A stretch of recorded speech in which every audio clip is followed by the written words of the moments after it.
Well, it's very nice to be here. My job is to sort of lay the groundwork for the talks that follow mine and then the talks this afternoon by industry. So, these are our topics. So, this is genetics. What is gene therapy and how can they do that? And it's just a gene, so why is it so hard to do this? Okay, so we'll try to cover those. So let's start with Genetics 101, and this is just a little background. So DNA really is the music, the script of life. And so as we look at this, this is just very simplistic. DNA is transcribed into RNA, which then goes on to become translated into protein. And so on the left, you'll see DNA is made up of nucleotides, and on the right, you'll see that proteins are made up of amino acids. So you have an Lgmd gene, and that goes on to become an Lgmd protein. Looking at it also on a basic level, if you look, you can see a cell, which in our case is actually a muscle fiber, and in that you have a nucleus. In the nucleus, you have chromosomes. So it's important to remember that you have 2 copies of every gene. So there are 22 paired chromosomes, and then women have 2 X chromosomes, and males have an X and a Y chromosome. And so it's always important to remember that. So you've got a nucleus in which reside the chromosomes. Chromosomes are made up of genes, which you can see down there, and the genes are made up of DNA. And then DNA is made up of nucleotides, which you can see here, and they're always paired with one another.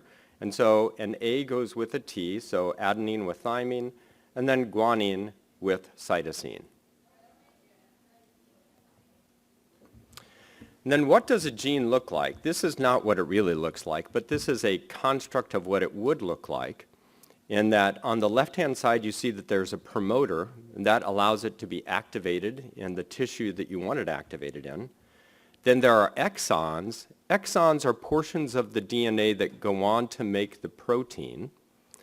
And the number of exons is as little as 1 and as many as more than 370 in genes such as titin, which is an Lgmd gene.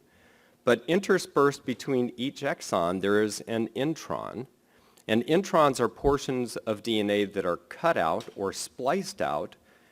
And then when you go from DNA to RNA, you splice out the introns, and then you have a smaller construct. And that looks like this. You splice out, and you see that there are those 4 exons remaining there. And then you take from the RNA, you move on to protein synthesis in the ribosome, and then you get protein. So what are the different things you can do to DNA to cause a mutation or pathogenic variant? And the way I think about it is it's pretty straightforward and simple, which it's not, but 2 basic categories. You can have a missense mutation, and that simply means that you replace one nucleotide with another, and then that just changes the way that the nucleotides read. Or you can have a different change where you have either a duplication, a deletion, an inversion, or some other change to the DNA. Also basic, you've heard about this all through this, which is patterns of inheritance. So there's dominant inheritance, and what that means is that if you have one abnormal copy of your gene, that you will have disease.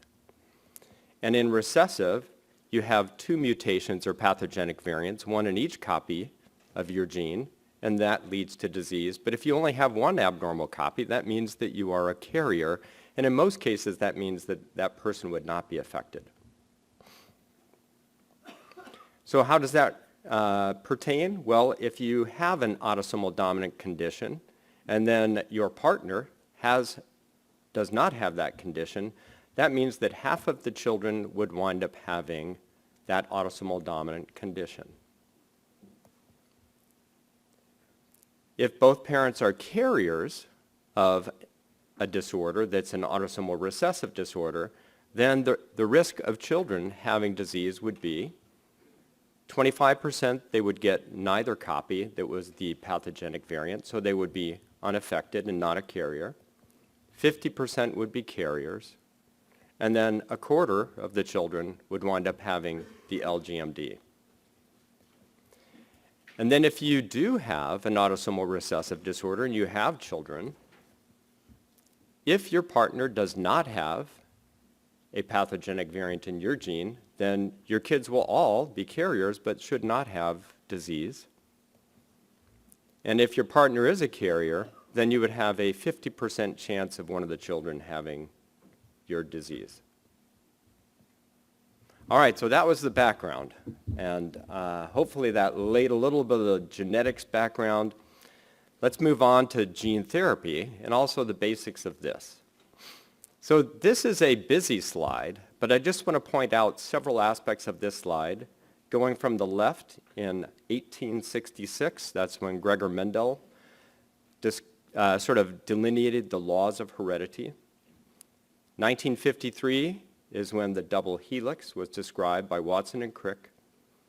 As you move across, we started to do gene therapies, but then we had this unfortunate occurrence where Jesse Gelsinger died, and for those that were around back then, that really put, initially it was called an 18-month hold, and then wound up really being about a 3 to 5 year hold on anything moving forward in gene therapy. But then as we moved forward beyond that, in the late teens, we started to have the emergence of gene therapies, and now we have, as we heard, 15 gene therapies, and there are a number more in the pipeline. So what is gene therapy? Well, the FDA defines it as a technique that modifies a person's genes or RNA to treat, cure, or prevent a disease. Best of all worlds, it's a one-time, one and done, but that may not happen as much in muscle disease. And then it often makes use of a viral vector, but it just needs a vector to get where it needs to go, and that can be other things such as nanoparticles or chaperones. 3 main types of gene therapies. The first type is gene replacement, and we've heard about that. That's simply in autosomal recessive disorders. You need a working copy of that gene, and we can give that back. Gene knockdown, and that's through RNA targeting therapies, and these are good for certain disorders. Often autosomal dominant disorders can be managed in this fashion. And then finally, gene editing, which is the exciting CRISPR-Cas9. You can just, fix anything in the DNA. There are just some challenges associated with CRISPR-Cas9 technology.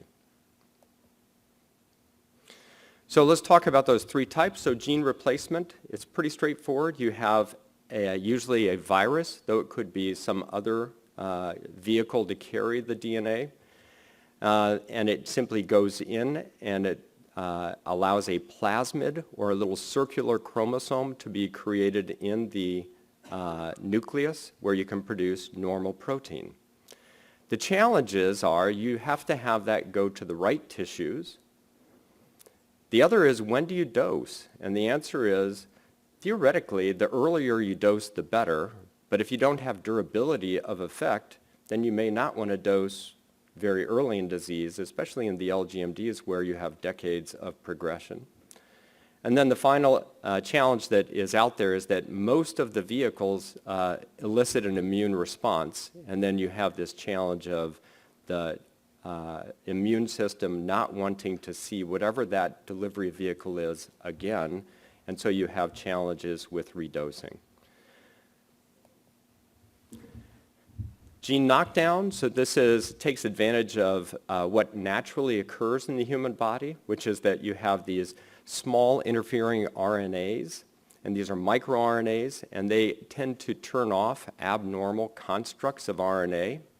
And that's very helpful because these microRNAs seek out specific messenger RNAs. That's how they're designed, and they prevent them from being translated into protein.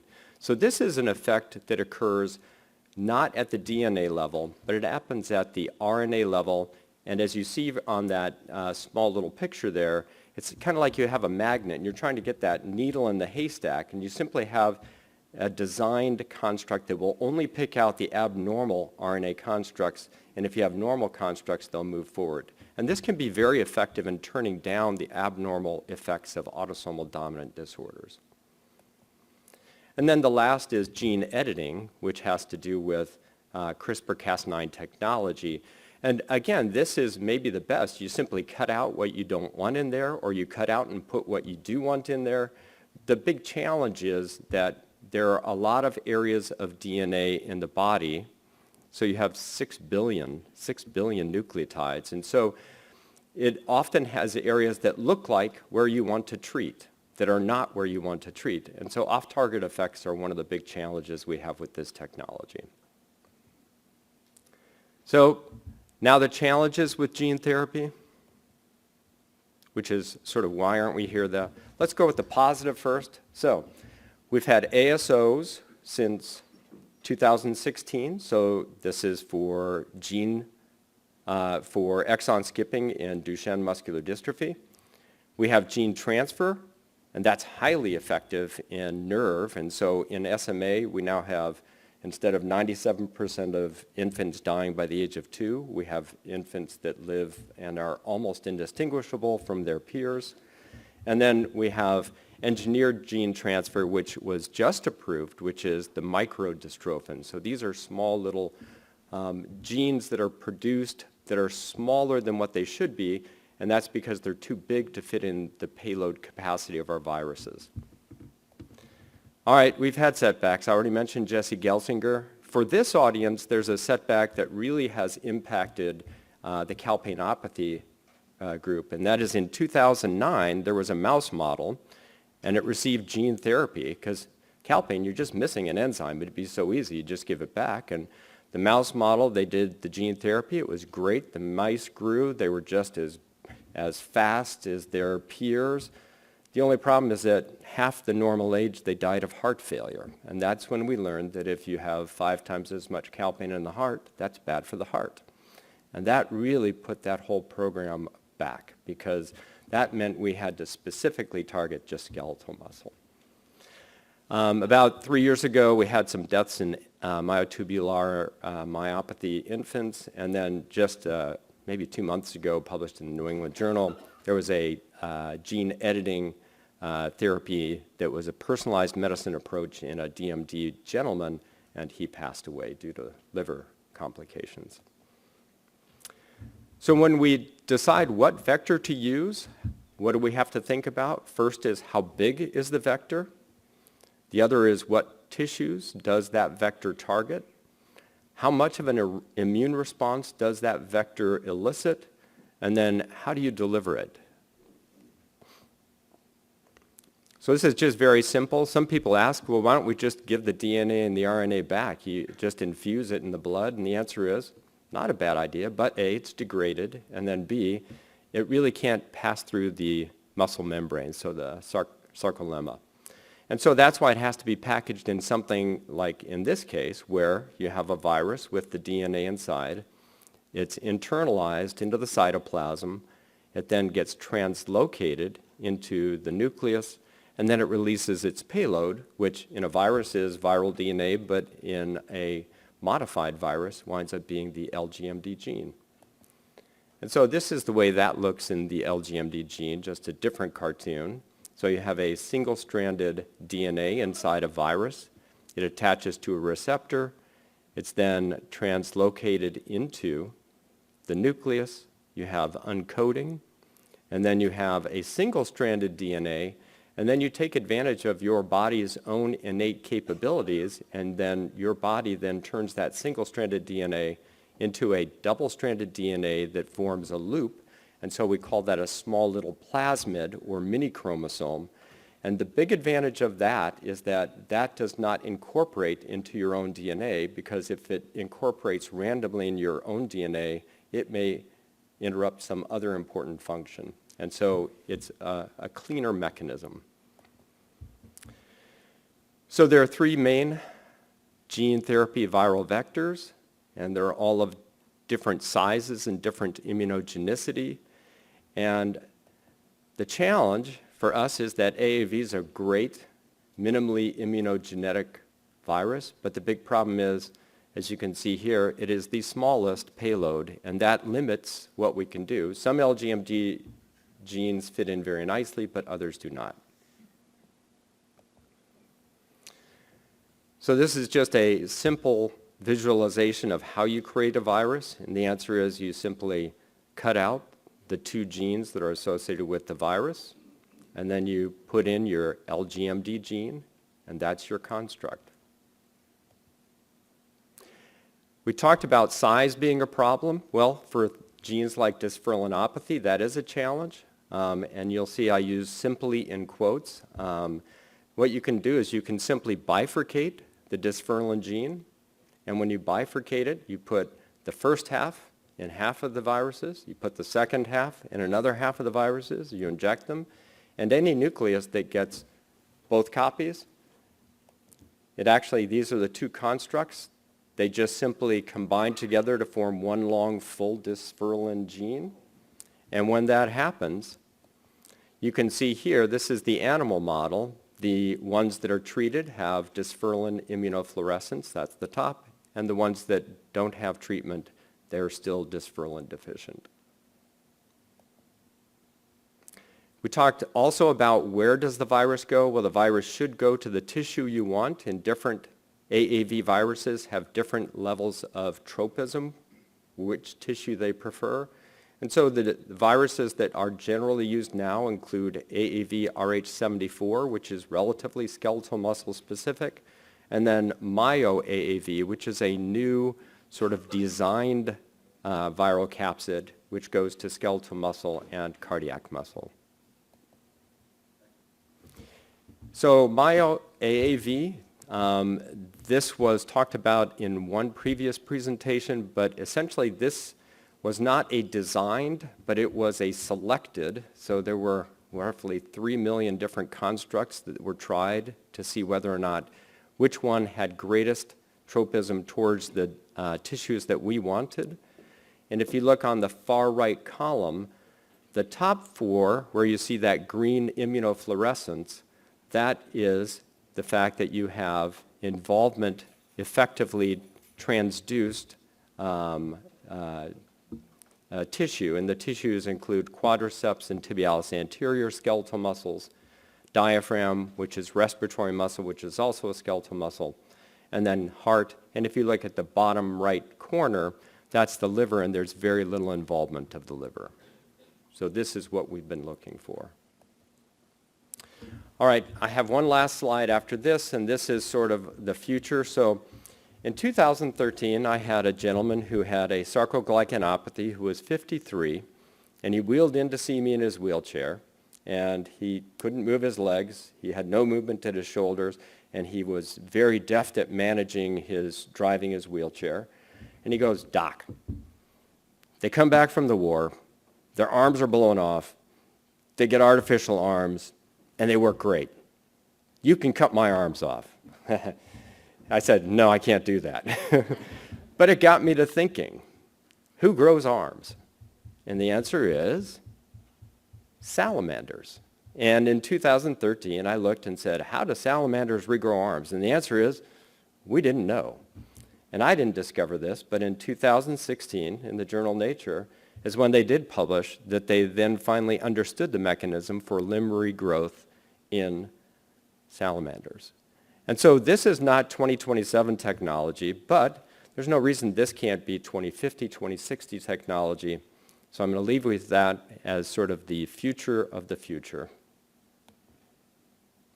I do want to thank these 2 people. They were instrumental in helping me with slides. Some of these slides are theirs, and they're wonderful. And so thank you very much.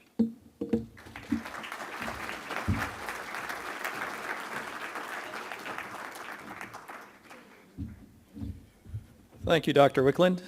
Our next talk will be by Dr. P.J. Brooks, and I think he has a very exciting initiative at the NIH, which is really designed to take advantage of some of the modular nature of gene therapy to help expand its application to a broad range of disease, which I think is really resonates with this population, where we have a group of people who are identify as a very rare disease, and so we're all waiting to see when these technologies might be applicable to us. So, PJ. Thanks, everybody. Thank you for the opportunity to speak here. I'll be telling you about the Bespoke Gene Therapy Consortium and also some related projects and efforts we have ongoing at NIH. No conflicts of interest, because I do work for the NIH. So I work for the National Center for Advancing Translational Sciences, or NCATS, and we're one of the newest NIH institutes and centers. And we don't focus on specific diseases or organ systems. We focus on the whole process of translation and getting things from the laboratory into the clinic and how to make that whole process easier and faster. And so our mission is to turn research observations into health solutions through translational science, which is really the scientific study of the process of translation. And we have a variety of projects ongoing at NIH, and particularly at NCATS, where I work in the Division of Rare Disease Research Innovation. And I did want to mention this particular one. It's called the Rare Disease Clinical Research Network, or the RDCRN. And this is basically a collection of consortia, and each of these consortia involve working on at least 3 related diseases. And so it's kind of like a consortium of consortia. And they're funded by many different parts of the NIH very collaboratively. And these projects support things like natural history studies and other kinds of research to get ready for clinical trials and to support clinical trials. We've been doing this now in different iterations. We're just finishing the 4th iteration, but we're about to go to the 5th iteration. And so we have this notice that explains what we're planning to publish. And I emphasize this because it strikes me that limb-girdle muscular dystrophies are the kind of it's an obvious grouping of diseases, and it might be a good opportunity for the different groups in this consortium, in this group here, the different LGMDs, to consider applying for one of these. And so there's the information, and you'll have my email. So if anybody wants to get more information about this, I'll be happy to put you in touch with the relevant people. But really focusing on gene therapy, Matt did a really nice job of kind of laying out some of the basics. But essentially what you do here is to take viral vectors, you remove their own endogenous genes, and you put in therapeutic genes. And again, in principle, it's a relatively easy way to make treatments for diseases. And you can think of AAV as kind of like a delivery box for therapeutic genes, and different AAV serotypes are almost pre-addressed, if you will, to go to certain cells and tissues. And what we've been thinking is, given that there's sort of this modular aspect of this, this should really have implications for the way you develop gene therapies. Because if you're using the same delivery box over and over again, it kind of makes sense that you wouldn't have to repeat some of the same preclinical studies, toxicology, et cetera, over and over again. So one of the things we've been doing at the NIH, we developed this program called PAVE-GT, which is an experimental pilot project, where we're studying 4 different rare diseases under study at the NIH Clinical Center. 2 of these are metabolic diseases, but 2 of them are diseases that affect the neuromuscular junction we have to deliver to muscle cells.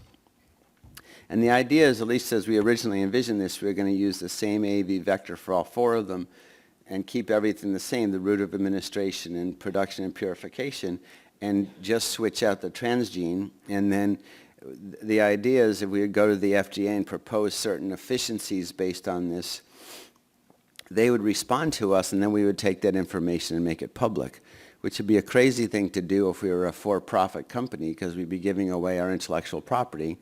But here we all work for the government, so that's actually the goal, to try to make gene therapy more efficient for everybody. And we particularly focus on diseases like many of the LGMDs that are so rare that they're of no commercial interest. And so one of the things we've done, and actually last year, or earlier this year, is to apply for an orphan drug designation for one of these treatments for propionic acidemia, which we got. And now what we've done is made our application available to the public, along with a template that anybody can use to develop an orphan drug designation. You could essentially cut and paste your disease and your data in there, And there's the link, and we plan to be doing more of these so people can sort of see the process and kind of demystify it. And we're moving along with the PAVE-GT program. We had a pre-IND meeting, and we'll be making these and various documents public as we go along. Okay, so let me now move to the Bespoke Gene Therapy Consortium, the BGTC, which is a somewhat similar idea to PAVE-GT, but there's some significant differences. This is a public-private partnership organized by the Foundation for the NIH. And a really important point here is that the Foundation for the NIH is not actually part of the NIH. It's not part of the government. It's a standalone 501c3 entity that allows people from the NIH like me to work with private industry and mix money in ways that I couldn't otherwise do without going to jail, basically. But the FNIH exists to allow us to collaborate, and so this is a large program that I'm proud to be the co-chair along with Tim Miller from Thermo Fisher. And very importantly, Peter Marks, who you heard from, I believe, yesterday, was one of the key drivers of this. And I think it's his interest and real drive in trying to facilitate gene therapy that's really made all this possible. And so these are all the partners, many different parts of the NIH, many big pharmaceutical companies you can see there, not only in the US, including throughout the world. Genethon is in France. We have some nonprofits as well. NORD and the California Institute for Regenerative Medicine is a great partner in all this. And we're roughly putting in equal amounts of money, public and private. And there's a couple different parts of this. One is focused on more of basic biology. How can we understand how to, for example, make vectors better and more efficiently? And also, can we enhance therapeutic gene expression from gene therapy once it goes into patients? Are there simple pills you could give to people so that when you give a dose of AAV, it basically just works better, and that would allow us to perhaps reduce the dose. And that would be of value for many diseases, but particularly for diseases where you're trying to target the muscles. Because in these diseases, you have to give very, very high doses, and that's where often the problems are. And then the second component of this, which is the clinical component, it's basically to make it easier to go from the idea for gene therapy to an actual clinical trial by harmonizing the process and making it understandable and consistent. So, for example, can we identify a specific set of critical quality attributes, things you would measure in different AAV preparations to show that they're safe? You know, what's the minimal set of tests you have to do on a batch of AAV? You might think that something like that already exists, and I actually did, but it doesn't. So we're trying to identify that and ultimately put it into the public domain. And similarly, can we harmonize and find the minimal set of animal toxicology studies that need to be done? Because these animal toxicology studies, particularly in non-human primates, are very, very expensive. And it would be one thing if these toxicology studies completely predict what happens in human beings, but unfortunately they don't, because as was mentioned earlier, we have had AAV gene therapies go into the clinic. They passed all the animal toxicology studies, and they ended up with, patient deaths. So something is not exactly working here. And so we're going to try to identify this minimal set of toxicology studies that are needed without compromising patient safety. We're not trying to cut corners and risk anybody's safety. It's asking, what do we really need to do to get the information we need? And so for this, we had to basically select a set of test diseases, if you will, to work out this streamlined path. And after a whole process involving public applications, we ultimately came down to 8 different diseases. We've got 3 ocular diseases there, 3 neurologic diseases, and 2 where you have to do systemic administration. And we wanted this because the amount of vector that you need is very, very different. You need the highest amounts for systemic administration, the smallest amounts, obviously for ocular. And so this is kind of the idea. These are basically our test cases. And what we're doing now is moving into the process of actually trying to do 8 AAV gene therapy clinical trials in coordinated fashion. And roughly what we have is a kind of a coordinating center here that shows that if you look first inside that red box, what we'll have for each one of these different diseases, we'll have a set of people running different cores, a data management core, a clinical trial core, a preclinical core, and regulatory cores. And these will be consistent for all 8 trials, and they may subcontract things like critical quality attributes, animal toxicology, et cetera, testing pre-existing antibodies. And then as we look at the different diseases, the things that would be different, and the people involved, that will include the sponsor, which is either the NIH or CIRM, the clinical PI and their team, and patient advocates. And these groups will all work together and coordinate with other parts of the BGTC. So I'd love to tell you about how this is working, but we're actually just in the process of starting it up, and it will undoubtedly be a learning experience for all of us, but hopefully at the end it'll identify ways to make the process more streamlined and more efficient for everybody. And then finally, I want to talk a little bit about genome editing that was also mentioned. This is another program coming from funds from the NIH Common Fund, from the Office of the NIH Director. These are for large programs that have interest from many different parts of the NIH. And genome editing is obviously one of those. We're specifically focused here, of course, on somatic cell genome editing. We completed the first phase of this program just recently, the first 5 years, that was really focused on developing new technologies and building the foundation for clinical projects, and particularly focused on better delivery vehicles. So we also wanted to make all this information in the public domain, so we set up what we call the SCEG toolkit, and you can see the link in the QVR code there, where you can look at basically all the data that was generated in phase 1, both published and unpublished, to identify which some of these technologies might be of benefit to different groups going forward. And we've recently now moved into phase 2 of the SCEG that's really moving into the clinic. And what we're doing here is we have a series of programs either on getting ready for clinical trials and things like testing for off-target editing. We're trying to support these as to be at the highest level of reproducibility and consistency, so that they ultimately may become part of the regulatory process. So that's what these 5 projects are. A lot of the other ones, though, we're actually trying to move more quickly into the clinic. So here what we're doing is funding IND-enabling studies to get all the way to the point of a submitted and approved IND that will be picked up by private industry, we hope. And so we get 5 of these IND-enabling projects affecting different diseases in the nervous system, the eye. We even got one focused on prenatal editing. But something we're very interested in is, gene editing and gene therapy, but gene editing in particular is really a therapeutic platform. If you have a certain editor and a certain delivery system, and you keep that the same, the only thing that you need to change from one patient to the next, or one disease to the next actually, is to change the sequence of the guide RNA.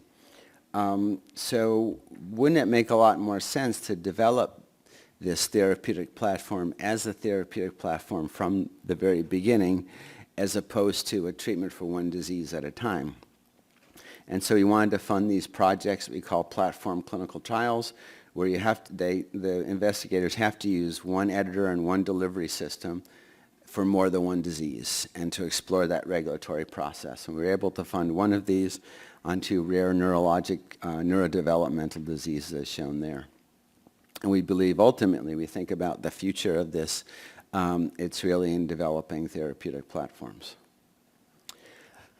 And finally, one of the other things that we're doing as part of SCEG Phase 2 is to try to get better delivery vehicles for genome editors, although undoubtedly some of these would also work for gene therapy.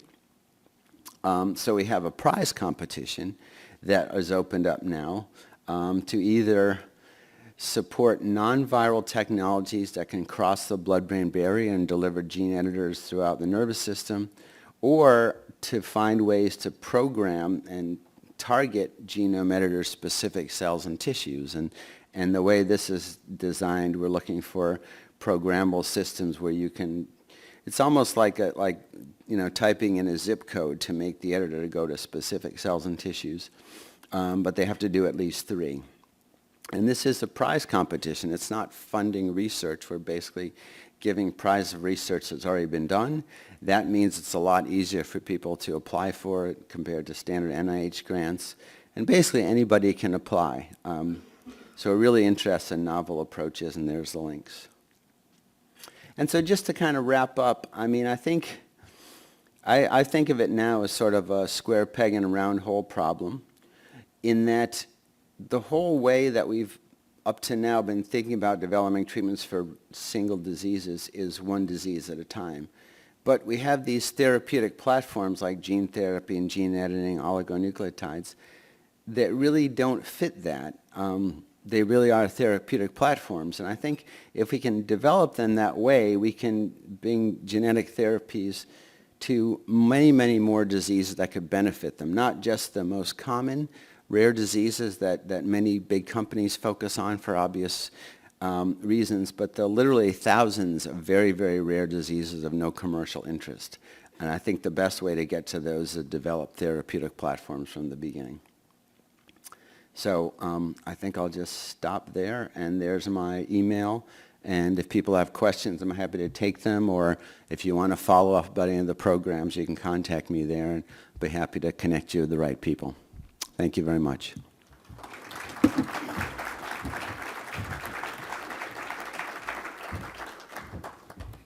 Thank you, PJ.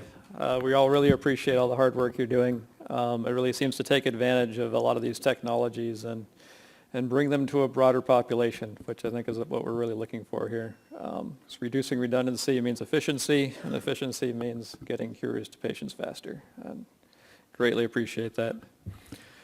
All right, so the final talk of this session will be from Sharon Hesterlee from the Muscular Dystrophy Association. She will be talking about Gene Therapy 2.0 and giving us a peek into new technologies and what we might be seeing in the future. I did try. So you've already heard about what gene therapy looks like for limb-girdle muscular dystrophy, and also what the NIH is doing with its Bespoke gene therapy program. I'm going to talk to you now a little bit about what the future of gene therapy could look like. And a lot of that has to do with how we're going to solve some problems that we still have in gene therapy. And the solutions might look like Gene Therapy 2.0.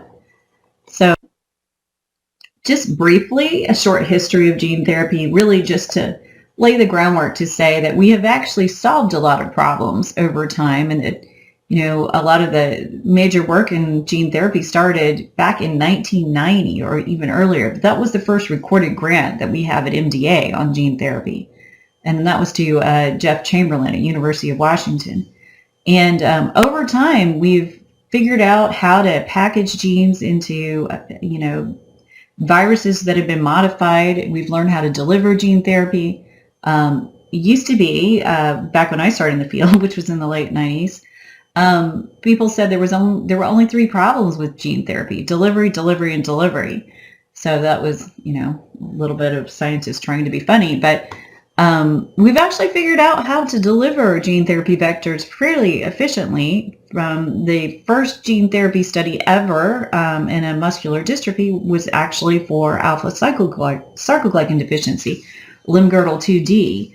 And you can see here my friend and colleague, Donovan Decker, who was in this newspaper article as the first person who participated in a gene therapy trial. And he's still very active in the space.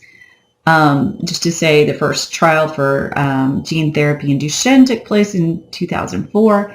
And that was an injection into a single muscle. We learned how to deliver these genes systemically through the blood system, usually by just using higher doses. And this dog pictured here, her name was Jelly, lived to be 8, and she was treated with gene therapy, and she naturally, had a naturally occurring dystrophin mutation. And so she lived much longer than dogs typically would. And she was still expressing the gene at the time of her death many years later. We were learning how to do gene editing, just to say around 2013 is our, at least the first grant that we made at MDA on gene editing. And then just to mark some drug approvals, for example, Spinraza and Exondys, which aren't exactly like gene replacement, but they alter the way a cell makes a protein product from a mutated gene. So they're sort of forerunners to gene therapy. The first true gene therapy approved was Lgmd for SMA, which was, somewhat miraculous. These were babies who would die by age 2, who were now meeting motor milestones and walking in some cases. We have started to fund non-viral gene therapy, and also most recently in 2023, there was the approval of Elevidys for Duchenne muscular dystrophy. So you can really see how the field has come a long way. This is to show you briefly what the landscape looked like in 2017, where you have just a handful of marketed drugs that you see here in the center. And going out, you see earlier and earlier stages of drug development. You compare that to 2022, you can see that the field has gotten very crowded, especially in this space out here, which is the earlier stages of development, that there's a very strong pipeline coming along for gene therapy. To mention briefly that when we talk about gene therapy, just from the standpoint of semantics, mostly when I use the term, I'm talking about gene transfer, which is when you're putting a healthy copy of a gene into a cell that contains a mutation in its own copy of the gene. So you're not literally replacing the gene because the original mutated gene is still there. You're just adding a healthy copy of the gene. Gene editing, of course, is when you're changing the actual chromosomal DNA, and there are lots of ways to do that. You can cut the gene with these little molecular scissors, we call them, and make changes in a number of different ways that can be beneficial and can be heritable, that you could pass on. And when cells divide, they pass on to each of the daughter cells. And then finally, gene silencing is important when we talk about dominant diseases where the gene mutation doesn't just cause that protein product not to be made, that actually that mutation creates a bad actor. Either the RNA or that protein product is doing something particularly bad that you need to have removed. And so you can use something called RNA interference to sort of silence that. That's important for things like myotonic dystrophy or FSH dystrophy that are dominant diseases. Could be also a useful technique for some of the dominant limb girdles. So MDA has been holding a meeting for the last 2 years, and we're scheduled to hold it again in 2024, called Challenges in Gene Therapy. That's really looking at, we made a huge amount of progress. What do we still need to solve, and what are the ideas for how to do that? So I'm going to give you just a few highlights from the list of that meeting. So one of the big issues in gene therapy is unwanted immune response, and you can have a lot of different types of immune responses to the viral capsid. You can have an immune response to the actual therapeutic protein if the body hasn't seen that protein before. And these immune responses come in sort of different waves, from pre-existing that, occurs before the immune response you might already have to a vector before you are treated. And then innate immunity and adaptive immunity, which is sort of come in different times after treatment. So an example here of pre-existing antibodies. So if you've been exposed to adeno-associated virus, we'll say this is a virus that typically doesn't cause symptoms, so you're unlikely to know that you were ever even exposed to it. But your body could develop antibodies to it. And if you had these pre-existing antibodies, it might mean if you were treated with gene therapy that it just wouldn't work well, because the antibodies would mark any cells that took up the virus for destruction. Or worst case scenario, you could have a very strong immune response that could cause problems. And so people with pre-existing antibodies right now are excluded from being able to be treated with a given gene therapy vector. And that's a percent that depends on depend on how old you are, where you are in the country, what you've been exposed to, and what serotype of virus is being used. But it ranges from, maybe 10% of people might have pre-existing antibodies to 80 or 90%, depending on the situation. And then post-treatment, after you've been treated with a viral vector, you've functionally been immunized against it. And so your antibody count is going to be very high. And post-treatment, everyone has high levels of antibodies. And what that means from a practical standpoint is that you can't be retreated after you have this high level of antibodies, because the body would just, reject the treatment and it wouldn't work. So those are two big problems that we have right now. The need to be retreated is important because you maybe, if you had a too low of a dose, or maybe over time it stopped working as well and you need to be treated again, this would be a problem. So ways that we can deal with that: immunosuppressant drugs could potentially block pre-existing antibodies, or maybe block new antibodies from forming as you are treated. So these are things that we're looking at, sort of heavy-duty drugs, rituximabs, sirolimus, tacrolimus, to see if they can do that. Plasmapheresis is a technique that actually takes the blood out of the body, removes the antibodies, and puts it back in. It's used right now to treat various types of autoimmune diseases, but there's been some thought that maybe you could do that to remove the antibodies to a viral capsid. And, it really would be a matter of just understanding how often you might have to do this and what are the risks, and really understanding if it would be effective. There are also enzymes that can cleave certain types of circulating antibodies called IgGs. These are endopeptidases that could potentially be used to sort of knock down the antibody response. And then finally, another thing that people have been trying is to alter the gene therapy vector to make it a little stealthier so the immune system doesn't see it. And you can tell that this vector over here has been altered to be very stealthy because he's now in camouflage and wearing sunglasses, so the immune system can't see him. The challenge is that these are really highly organized structures, and so when you make a change in one place, a lot of times it changes something else you didn't intend. So you might have a stealthy vector that you can no longer manufacture, or a stealthy vector that's going primarily to the liver instead of to muscle. So this has been challenging, but people are trying to do it. One person who's been working on this problem is Dr. Barry Byrne at University of Florida. And recently, MDA, Parent Project Muscular Dystrophy, and Cure Duchenne co-funded Dr. Byrne to test a new drug, Vyvgart, that was approved for myasthenia gravis. So Vyvgart is able to block a certain type of antibody very effectively. And so Dr. Byrne is going to test that to see if it will have benefit on people who have pre-existing antibodies, or even if you can knock down antibodies post-treatment, which is a higher hurdle. So that's a small study that's going to be taking place over the next year. And if effective, maybe this is a strategy that could be used in other gene therapy trials. Side effects that we see in gene therapy still need to be dealt with. The mild ones, nausea and vomiting, are really common in gene therapy, and they can be even somewhat severe, but treatable. Less common, but serious side effects that occur in about 8 to 10% of people. You sort of occur in different types of side effects over time. In the first 2 weeks, you tend to get a response to the viral capsid. That can include complement activation, liver and kidney injury, this thrombotic microangiopathy, which are microscopic blood clots due to red blood cell destruction. These things are addressable, and one of the keys is just very close monitoring. And I would say addressable most of the time. Later on, you might see a second wave of immune response, this time sort of T-cell mediated against liver inflammation, that can cause liver inflammation and toxicity, and you can also get skeletal and cardiac muscle inflammation due to an immune response to the actual protein, the therapeutic protein you're expressing. I should say that overall in gene therapy, we know that it's not always treatable, that there have been 2 deaths in Duchenne, 4 in X-linked myotubular myopathy, and 2 in SMA.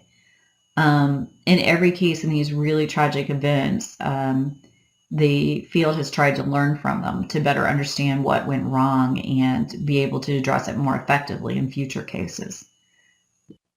But one of the things that, first line of defense is better monitoring in every case where we have a really unfortunate circumstance like this. It's either a serious adverse event or even one that ends in death, to try to document exactly what went wrong and can we monitor this more closely to prevent it from happening in the future. So better protocols, tighter monitoring, more conservative eligibility criteria. People with underlying liver or cardiac, dysfunction may not be good candidates for gene therapy, it looks like. Also, certain people have mutations that might predict that you would get more likely to have an immune response to that therapeutic protein. So, for example, in Duchenne, some mutations are being eliminated based on the fact that you would have potentially an immune response to the transgene. Another idea is to try to induce tolerance by expressing these things in the liver. This has been done in organ transplant, and they're looking to see if you could apply that same strategy to gene therapy. And then finally, just lowering the dose can be very effective in preventing some of these serious adverse events. And there's a whole new crop of viral vectors that have been developed that target muscle much more effectively, or at minimum, they don't go into the liver as effectively, which means there's more available to go into muscle. And that allows you to lower the dose, which honestly, when you look at animal data, you can see that the side effects, profiles get significantly better the lower the dose. So you still want the good effects, but with the lower side effect profile. One of the ways addressing these types of responses that you can have to the new protein itself. So the body has never seen this protein. If you're not making any of it due to an underlying mutation, when you suddenly introduce a healthy version of the protein, you might trigger an immune response. And so following the gene therapy meeting last year, MDA funded both Jeff Chamberlain and Carrie Michelli to look at various ways of addressing this problem of an immune response to transgenes. So Jeff is looking at redesigning these mini dystrophins so they're less likely to trigger an immune response. And Dr. Michelli is looking at, within a single cell, trying to understand what is being expressed in that cell that's related to this immune response. And so then we can better try to design ways to get around it. So another challenge in gene therapy is permanence. And you've heard the expression one and done, but is it really? The short answer is we don't know. In the nervous system, you've kind of heard the dogma, you're born with all the nerve cells you're ever going to have. So if you put something in those nerve cells, it should stay forever. I mean, in reality, we know that's not exactly true in the nervous system. There are new cells that are born over time. And muscle is also a very long-lived tissue for the most part. So we anticipate if you put these genes in, they should stay for a while. But you do get muscle turnover with muscle damage.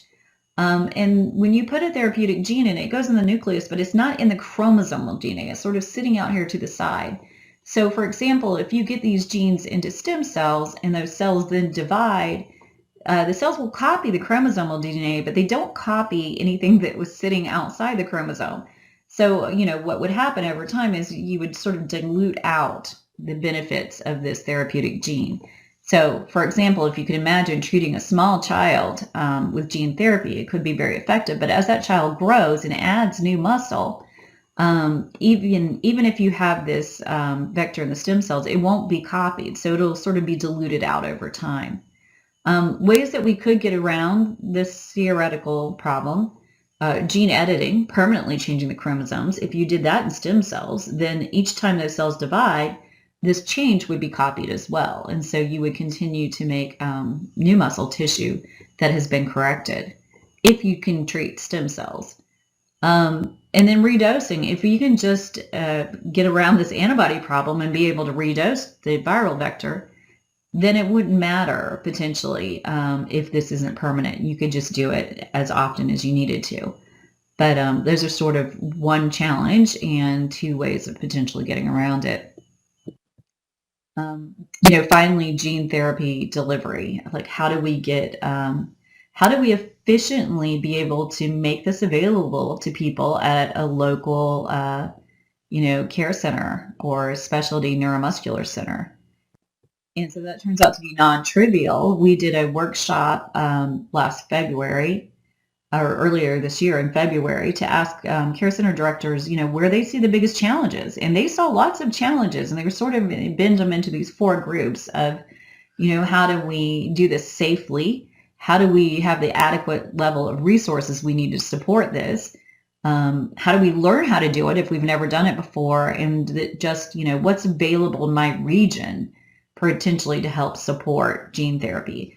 And the bottom line is they're more or less drowning in paperwork. Out of the 180 care centers that MDA supports, about 70 have experience delivering gene therapy for SMA with Zolgensma, even if that's just 1 or 2 patients. And then, the rest presumably don't know how to deliver gene therapy or haven't done it before and need to learn how to do it. And it's a fairly complicated process. They're also all short-staffed. This happened during COVID and it hasn't really been corrected yet.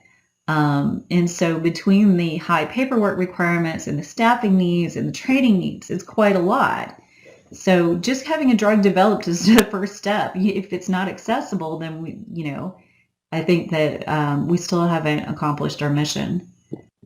So MDA, and I'm not going to go into this in detail though, but based on what we've learned so far and working with our care center staff, are developing a training resource that will be a platform that's available to all the care center sites that has training documents, best practices documents, standard operating procedures, lots of information on how to do this. Also some training and educational materials that sites can hand out to their patients, referral networks, and finally, on staff at MDA, we have specific people who are trained to support people in gene therapy. So these are sort of patient-facing people who have particular expertise in gene therapy. So if you call the resource center, you can talk to these people and they can answer your questions about gene therapy. So that's one of the ways that we're working to address this.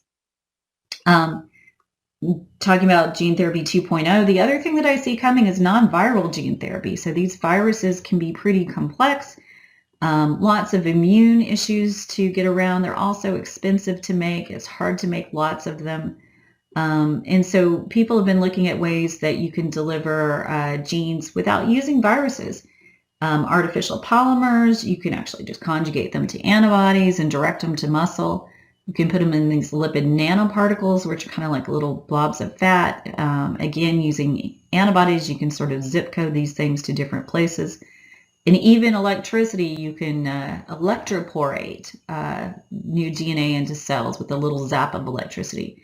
And there are more things in development. So I think we're going to see a lot of creative solutions to doing gene therapy without using viral vectors, but it's early days.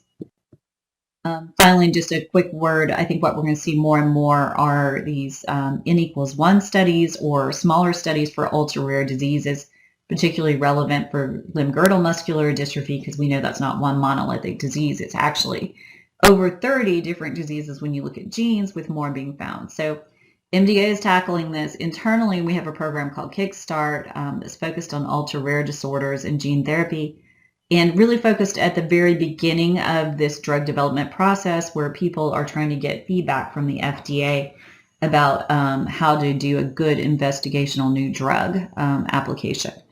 And so we've started with a congenital myasthenic syndrome, but might be able to add additional indications as time goes on. And again, this is sort of an in-house drug development program that's been a very interesting learning experience for all concerned. So in conclusion, I'd just like to say, what will gene therapy 2.0 bring? New vectors that are more efficient, they're stealthier, and they can get into muscle at lower doses. Ways to redose after treating, that's going to be particularly important especially if you want to treat small children, for example, who might be adding a lot of muscle mass as they grow. We're learning how to do gene editing to make permanent changes and heritable changes. Again, early days, but that area is progressing rapidly. Using things to deliver genes that aren't viruses, non-viral gene therapy could have a lot of advantages, maybe potentially cheaper and easier to produce, potentially could carry larger genes, and possibly not as immunogenic. Again, early days. Ultra rare and individual gene therapies, I think we're going to have to figure out how to do that, because the majority of neuromuscular diseases are actually ultra rare. And these are, the smaller your population, the less of a commercial model that can be made. So we've got to figure out how to do this. And then finally, the care centers are evolving to figure out how to deliver gene therapy efficiently. So that's what we're going to see in the future. That's Gene Therapy 2.0. And thank you so much for letting me talk. And then again, sorry I can't be here in person, but I hope this was helpful. Thanks a lot.